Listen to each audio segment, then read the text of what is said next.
Odamlarimiz ko'pchilik ko'p davolangansizmi? Ko'p davolanganman. Ko'p davolanavergandan keyin ishonch yo'qolib qoladi tuzalishiga. Shunaqa odamlar uchun yana shu bitta eslatma bo'lsin deb aytyaptiki, nega bu opamizni birinchi kelganida qaytarmoqchi edim. Shuni qaytarib olmoqchi edik, holat ketavergan holat demoqchi edik. Nega? Ko'p kasali ko'p bo'lgani uchun biz ba'zida uyga qaytarishga harakat qilamiz. Negaki biz bu yerda kechasi qiynalib qolsa massaj ko'tara olmaydi deymiz. Massajimiz og'irroq, hamma ham ko'taravermaydi. Lekin bu xolamiz rozi bo'ldi, mayli nima qilsangiz ham qiling, qanday qilsangiz ham qiling deganlaridan keyin biz oldikki o'g'illar bilan gaplashdik, o'g'illar ham rozi bo'ldi. 10 kunmi? 10 kun bugun bir kecha bolalarim ham yotdi-da meni qo'yib. Ha, yaxshi, baraka topsin, akalar. Baraka topsin. Qara xolajon, birinchi bizga kelganingizda nima shikoyatlarimiz bordi? Endi qonimdan bo'lardi, o'tpagim og'riyardi, o'ng tomonimda urib bor edi. Yurakda o'ng tomonda ham urib bor edi. Doim davlina bilan yurardim. Qon bosimi chiqardi. Qachon davlinam oshsa meni ichki nima a'zomda tekshirmagan doktorlar. Ular ham omon lekin 200-220 gacha chiqaradi. Ovoz yaxshi eshitilmasa, eshitilsa, agar yaqinroq bo'lsa, ovoz yaxshi eshitiladi. Nimagaki meni ichki a'zolarimni hech tekshirishni xohlamagan, yoniga buyurishmagan. Davlamiy 10 kun yotib kelardim, yana o'sha holatda bo'ladi. Qarang, bunday xolajon, men bitta narsani aytayin. Endi bizda shunaqa o'qitiladi biz. Kelishdik-a? Davlina uchun faqat davlinani davolagin deb tushuntirish kerak ekan. Lekin aytadi, u boshini ko'r, oyog'ini ko'r, bu yoq deb aytadi. Lekin bizda shunaqa sistemda o'qitilmagan. Kitoblarimiz boshqacha yozilgan. Kitoblarda yozilgani faqat davlinani ko'r, yurakni tekshirib, davlini dori ber degan. Shuning uchun biz mana ichki shifokorda uyg'otishda darslarni qo'yib beryapmiz. Shunda bu signal bo'lgan sizda. Davlini ko'tarib ketishiga signal, oyog'ingiz qon o'tmay qolgan, shuncha og'rigan, qo'lingizni nima qilib, oyoqlar, qo'llar uyushgan, charchagan, lanch bo'lgan, bo'shashgansiz. Mana kelganingizda yuragingiz urib qolardi. Shunaqa edi? Yomon holat bo'ldim-ku, ko'rdingiz o'zingiz guvoh bo'ldingiz. Shunga shunaqa holatlar uyda ham bo'lgan. Necha marta davolangansiz boshqa joylarda? Ko'p davolandim. Qancha? Endi har yilda yotardim-da, Qani unda davolanib keyin kardiologda yotardim. Xususiylar ko'payib ketdi hozir. Xususiylarda yotardim. Ish qilib bir tole dorilarni olaman. O'sha joyda o'zimni yaxshi his qilaman. Uyga kelsam bir hafta ham o'tmaydi. Yana o'sha bosim, yana o'sha bosim. Endi o'sha joyda o'zingizni yaxshi his qilgansiz klinikada. O'sha yaxshi o'zingizni his qilishingiz bilan bizdagi his qilishning nima farqi bor? Endi bu yerda farq katta bo'ldi. Nima bo'ldi? Nimaga deng, bu yerda dori ichmaysa ekan, ukol olmaysa ekan. Mana bu damlamalaringiz ekan. Nima o'zgardi? Menga foydasi katta bo'ldi. Ishlaringiz yaxshi yurar ekan, qabziyatim ham bor edi. Oyoqlarim uyushib, zo'rg'a tiralib turar edim. Hozir yaxshi turib borib kelyapman. Masajlarda foydasi bo'ldi. Endi bu qizlarning muomalasiga gap yo'q. Oshpazlarda ovqatiga gap yo'q.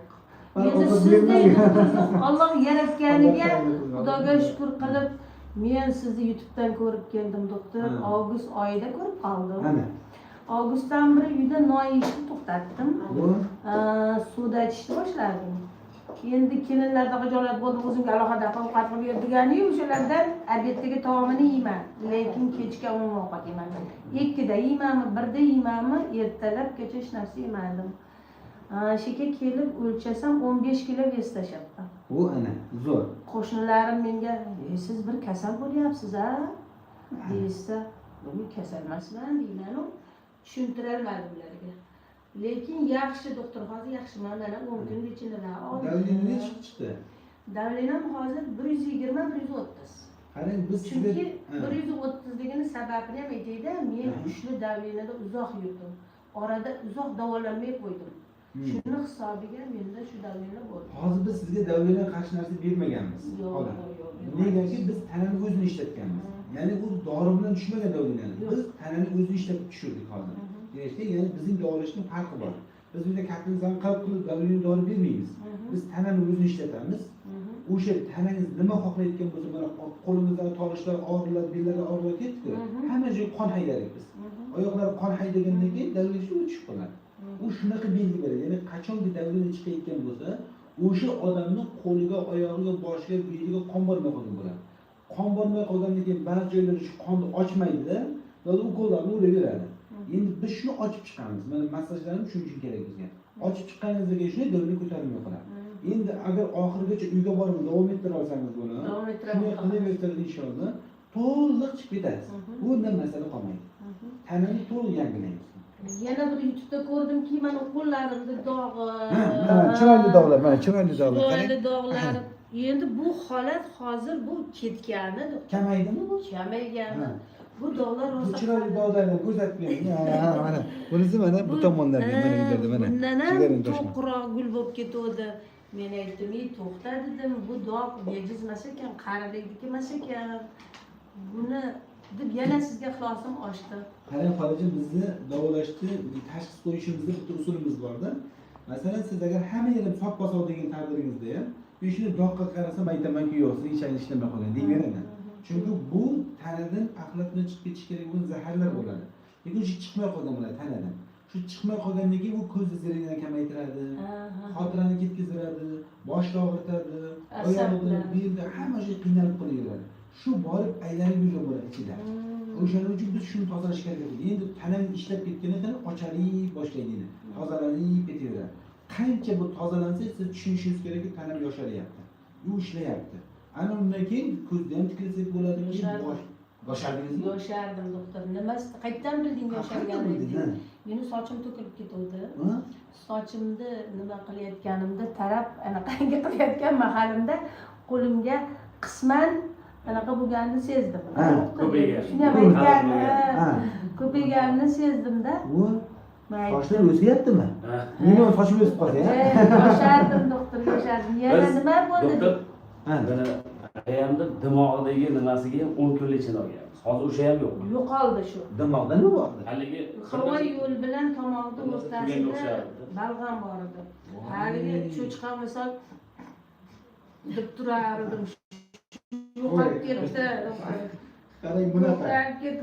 Buni sizga aytganim yo'q. Lekin o'z o'zidan yo'qolib ketdi. Siz buni aytmadingizmi? Namasini qilsa demadingiz? Yo'q, o'sha kuni aytmadim. O'z o'zidan yo'qolib ketdi. Bizni sizni qaytarmoqchi bo'lganimiz, boshqa qilmoqchi bo'lgan yurakda ko'p tiqilma bo'lganda, shuning uchun yurakni xavotir oldim. Lekin hozir u tiqilmaning buni ham yo'qolib ketgani sababi biz shu yo'qolsin demaymiz hech qachon. Biz ichkarida doktorni uyg'otamiz. Ishimiz shu bizning. Ya'ni bizni qiladigan ishimiz ichini doktor uyg'otib beramiz. U o'zi tozalaydi. Qayerda nima o'zi to'g'ri ketaveradi. Faqat men shu uyg'otishni bilaman. Qanday qilib shu uyg'otish kerak? Qayta tanani ishlatish kerak. Va nima qilishimiz kerak? Ba'zi odamlar uzoq charchab qolgani uchun ham kuchi yetmay qoladi. Shuning uchun men xavotir olib uyga qaytaraman. Negaki biz bu yerda massajlarga chidolmay qolamiz. Sizda zo'r o'zgardi. Qarang, tanangiz tozalandi. Bular ketyapti. Yana qiling, yana yosharasiz. Hali sochlar chiqib, 18-20 yoshga o'xshab qolasiz. Shunday bo'lsin. Sizday doktorlar ko'paysa, biz kasal bo'lmaymiz. Inshaalloh. Allohim tani-joninglar sog' bo'lsin, umrlaring uzoq bo'lsin, rizqlaring ulug' bo'lsin, martabalaring bundan-da ziyoda bo'lsin. Allohim Parvardigoringam yomon ko'zlardan Alloh o'zi asrasin. Ishlaringizga rivoj bersin. Bunaqa klinikalarni zo'rlarini oching. Men shunday menga o'xshagan kasallarga shuni aytmoqchimanki, ko'p stress holatlarda, kasalligim tuzalmaganlarda tushkunliklarga tushib, endi hayot shu ekanda degan xulosaga kelib qoldim. Lekin hayot oldinda ekan. Shunday. Hayot oldindaligini his qildim. Doktor kam bo'lmang. Farzandlaringizni farzandini kamolini ko'rib yuring. Ilohim hurmatda, ehtiromda bo'ling.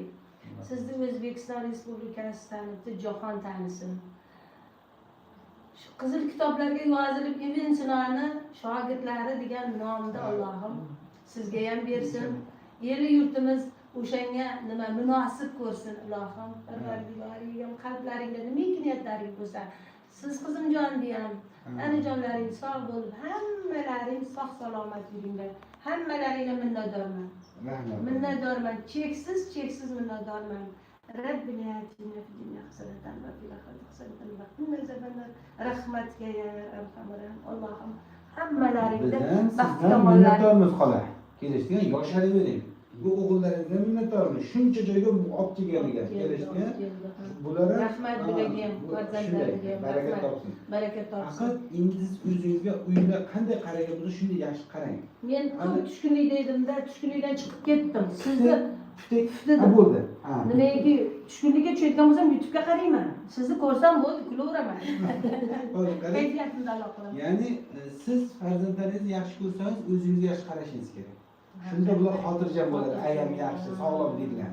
Ishi barakati bor bo'ladi. O'ylanib yurdi shuncha vaqt. Endi dadasini yo'qotgan.